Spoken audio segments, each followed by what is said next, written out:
छोटे गांव का छोटा सा कच्चा घर, जहां जिंदगी रोज कमर तोड़ती है लेकिन सपनों को नहीं। उसी घर में रहता था मनोज, एक दुबला पतला चुपचाप सा लड़का जिसकी आंखों में सपने थे पर जेब खाली थी। उसके पिता एक ईंट भट्ठे पर मजदूर थे। हर सुबह 4 बजे उठते, एक रोटी और नमक के साथ मजदूरी करने निकल जाते। मां दिन भर चूल्हे के धुएं में उलझी रहती, पुराने कपड़ों को रफू करके बच्चों को पहनने लायक बनाती। उनके पास कहने को ज्यादा कुछ नहीं था, लेकिन उनकी चुप्पी ही मनोज के लिए सबसे बड़ी ताकत बन चुकी थी। एक दिन स्कूल में जब टीचर ने पूछा, बड़े होकर क्या बनना है, क्लास शोर से गूंज उठी। Doctor, pilot, IAS। पर मनोज चुप रहा, फिर धीरे से बोला, मैं ऐसा आदमी बनना चाहता हूं जिससे मेरी मां को दूसरों के घरों में बर्तन न मांजने पड़े और पापा को भूखे पेट मजदूरी न करनी पड़े। पूरा कमरा खामोश हो गया। वह पहली बार था जब किसी बच्चे ने सपने को इतनी सच्चाई से परिभाषित किया था। स्कूल के बाद खेतों की मेड़ पर बैठकर मनोज पढ़ाई करता। घर में बिजली नहीं होती, बरसात में कॉपी भीग जाती, पेट खाली होता, पर उसका इरादा पूरा भरा होता। टीवी नहीं था, कोचिंग नहीं थी, मोबाइल नहीं था, लेकिन एक आवाज थी जो रोज उसे ताकत देती, बेटा तेरी मेहनत से हमारा नसीब बदलेगा। मां।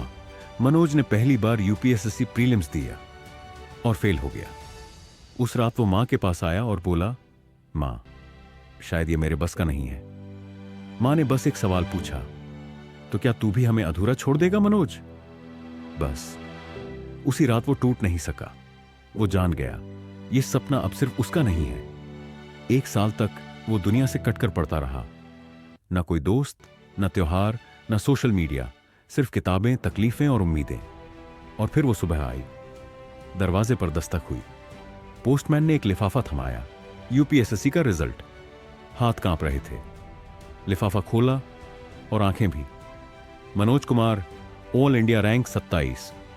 उसने सबसे पहले अपने पिता को फोन किया, बाबा आप अब मजदूरी नहीं करेंगे, अब आपकी जगह मैं काम करूंगा। फोन की दूसरी तरफ सिर्फ सिसकियां थीं। जब मनोज घर लौटा, मां ने उसे गले लगाकर कहा, आज मेरा बेटा नहीं, मेरा सपना लौटा है। अब मनोज एक IAS अधिकारी है, पर वो अफसर बनकर सिर्फ फाइलें नहीं देखता, वो योजनाएं बनाता है उन जैसे लोगों के लिए जो कभी अपने सपनों को छू भी नहीं सकते थे। एक पत्रकार ने पूछा, मनोज तुम्हें सबसे ज्यादा ताकत किसने दी?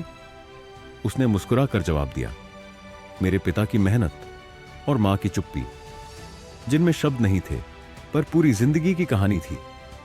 दिया छोटा हो सकता है, पर उसका उजाला अंधेरे को हराने के लिए काफी होता है। सपने हालात नहीं, हौसले तय करते हैं।